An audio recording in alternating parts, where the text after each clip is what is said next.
and eat what is set before you. Now this is not just about manners. This is not just saying to your children when they go off to a friend's house, now, whatever they serve, take a little bit of everything. And don't make a face, and don't put it in your napkin, the food napkin, especially if it's a cloth napkin. This is something much deeper than that. This is about respect for the people who are showing hospitality to you. They may be setting before you food that you've never seen. They may have customs that are different from any that you have ever practiced. People who come in the doors here may not know your rules or your rubrics and may have a very different way of worshiping. Will they be welcome here? At Advent in Manhattan, where I'm a member, we're trying more and more to reach out to Spanish-speaking neighbors, and so we're trying as we can to sing more songs in Spanish. And I can hear Jesus saying to me, Barbara, sing what is set before you.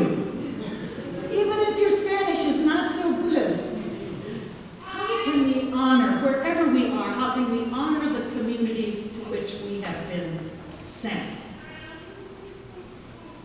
Of course, this doesn't always work.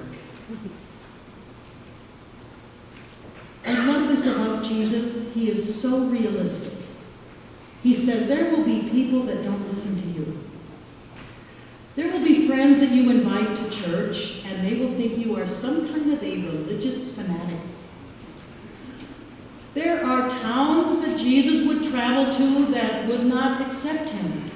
And that's when he said, when that happens, don't call down fire from heaven like two of his disciples wanted to do in the last chapter. Jesus scolded them and said, no, this is not our way.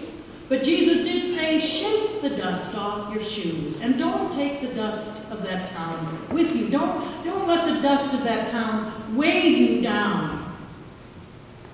So don't let failures discourage you. Sometimes failures are the things that stick on our shoes and we just stick to the sidewalk and we can't move anymore. But there was a wonderful piece here at the end of this text, even in the unwelcoming towns. What happened?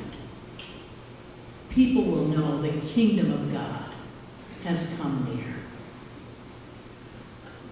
Jesus calls us to prepare the way for him. It's a funny thing to say.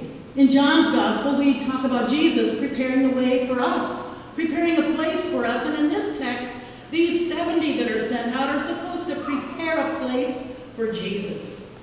I think that's what some of you did when you went caroling.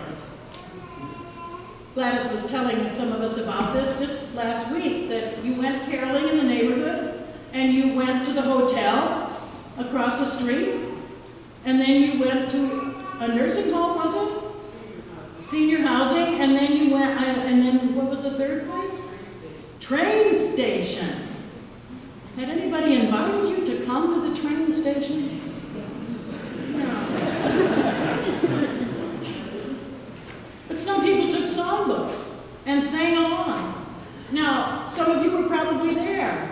I mean, what a wonderful thing. You didn't go only to your own members, but you went to people in the community, and you were really saying, we love you. We're preparing the way for something new to happen. And it didn't mean that they all came to Christmas Eve services, but you were planting a seed, preparing, helping something new to happen. My friend Richard Lisher is a Lutheran pastor, and he has taught preaching for many years at Duke Divinity School, but his first call was to New Cana, Illinois. It was a town about this big. It was a no-place town. And he had just received a PhD from Oxford in theology. And he said, the bureaucrats of this church have misfiled my guests. He wrote a wonderful book about about this called Open Secrets. And it's really about how that little congregation in the middle of nowhere taught him to be a pastor. They taught him what he had not learned anywhere else. And he writes about the moment when he lifted up the chalice. And in those days, the pastors faced the wall. And so when he lifted up the chalice, it was a silver chalice, sort of like the ones here at St. John's. And what he said, he wrote these words. He said, the people said, "Pastor, you lift up the chalice just like the Catholics do." Here's what he said about that moment. When the light was filtering through our stained glass windows or flooding through the open doors in the back, I could see the whole congregation reflected in the silver cup. Gladys may lift up the chalice, but she's never alone. This whole congregation is reflected in the chalice. Today we install pastor and people. Today, pastor and people hear this glorious promise that you heard the day you were ordained.